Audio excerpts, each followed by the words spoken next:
آپ باشکیری قبیلے کے سردار ہیں اور میں آپ سے کہوں گی کہ باشکیری وہ نامور قبیلہ ہے جس نے ماضی میں سائبیریا کے برفزاروں کے اندر غیر مسلم اور مخالف قبائل کو لوہے کے چنے چبوا کر رکھ دیا تھا۔ باشکیری منگول نسل کے وہ سپوت ہیں جنہوں نے ماضی میں عظیم اور نمایاں کارنامے سر انجام دیے۔ امیر، اب آپ باشکیریوں کے سردار ہیں۔ باشکیری بجا طور پر آپ کی ذات پر فخر کرتے ہیں۔ امیر، مجھے خود بھی اپنی ذات پر فخر ہے کہ میں نے آپ کو اپنی زندگی کا محور اور مرکز بنایا ہے، اور مجھے اس بات پر بھی فخر ہے کہ آپ نے مجھے اپنے دل میں جگہ دی۔ لہٰذا سفیان اپنی بات مکمل نہ کر سکی، اس لیے کہ بیچ میں برخان بولا اور کہنے لگا، اچھا یہ ساری باتیں تم بعد میں کر لینا، پہلے یہ جو گٹھڑی تم لے کر آئی ہو اس میں دکھاؤ کیا ہے۔ جواب میں اس گٹھڑی کو سفیان نے کھولا اور کھول کر اسے جب برخان کے سامنے پھیلایا تو برخان نے دیکھا اس میں بڑے قیمتی کپڑے کے سلے ہوئے لباس تھے۔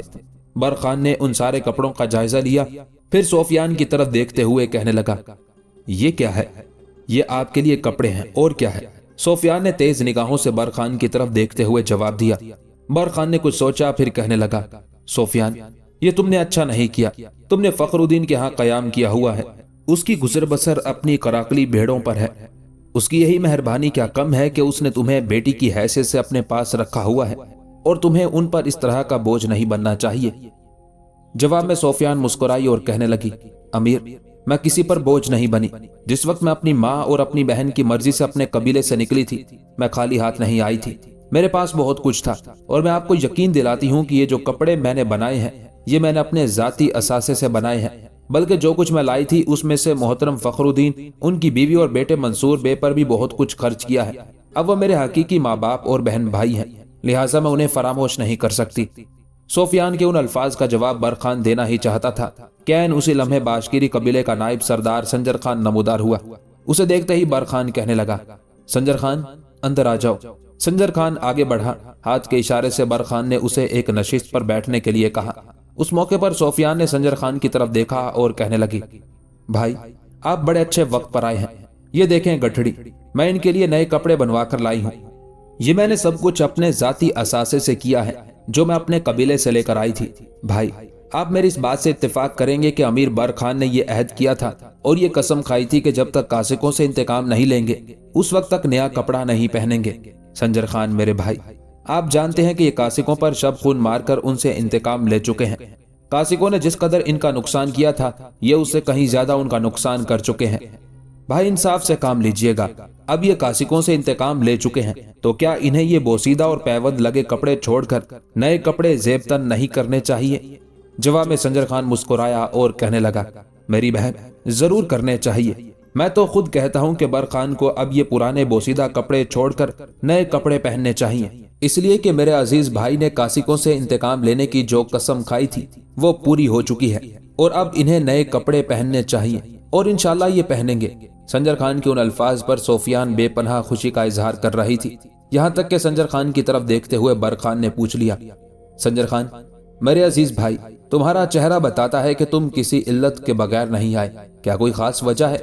اس پر سنجر خان کہنے لگا، میرے بھائی تمہارا اندازہ درست ہے، شیبانی خان نے سارے قبائلی سرداروں، عمرہ اور سالاروں کو اپنے خیمے میں جمع کیا ہے، لگتا ہے کوئی انتہائی اہم معاملہ ہے۔ اس کے ساتھ ہی سنجر خان اپنی جگہ پر اٹھ کھڑا ہوا، پھر برخان کی طرف دیکھتے ہوئے کہنے لگا، برخان میرے بھائی، میں شیبانی خان کے خیمے کی طرف جاتا ہوں، آپ نے جو لباس پہن رکھا ہے اسے اتار دیجئے، میں جانتا ہوں میری بہن سفیان آپ کے لیے نئے کپڑے لے کر آئی ہے، ان میں سے جو سب سے اچھا لباس ہے آج آپ وہ زیب تن کریں۔ یاد رکھیے گا کہ یہ نہ صرف میری یا ہماری بہن سفیان کی خواہش ہے، بلکہ ہر باشکیری، ہر تاتاری، ہر بلغاری، ہر قازق، ہر کرگیزی یہ چاہتا ہے کہ برخان نے جو قسم کھائی تھی چونکہ وہ پوری ہو چکی ہے، لہٰذا برخان کو اب اپنا لباس اتار کر نئے لباس کو زیب تن کرنا چاہیے۔ اس سلسلے میں صرف میرے ہی نہیں دوسرے قبائل کے لوگوں نے مجھ پر زور ڈالا کہ میں برخان سے کہوں کہ اب پرانا پیوند لگا لباس نہ پہنا کرے۔ میرے بھائی میں تم سے یہ کہنا چاہتا تھا، پر میں یہ امید رکھے ہوئے تھا کہ شاید کاسکوں سے انتقام لینے کے بعد تم خود ہی نیا لباس پہننا شروع کر دو، لیکن ایسا نہیں ہوا۔ اس سلسلے میں اپنی بہن سفیان کا بے حد ممنون اور شکر گزار ہوں کہ اس نے اس موضوع کو چھیڑا۔ برخان میرے بھائی میں اب جاتا ہوں، آپ میرے پیچھے پیچھے نیا لباس پہن کر آئیں۔ اس کے ساتھ ہی سنجر خان برخان کے خیمے سے نکل گیا تھا۔ سنجر خان کے یہ الفاظ بڑے خوش کن تھے، لہٰذا سفیان کچھ دیر تک ان سے لطف اندوز ہوتی رہی،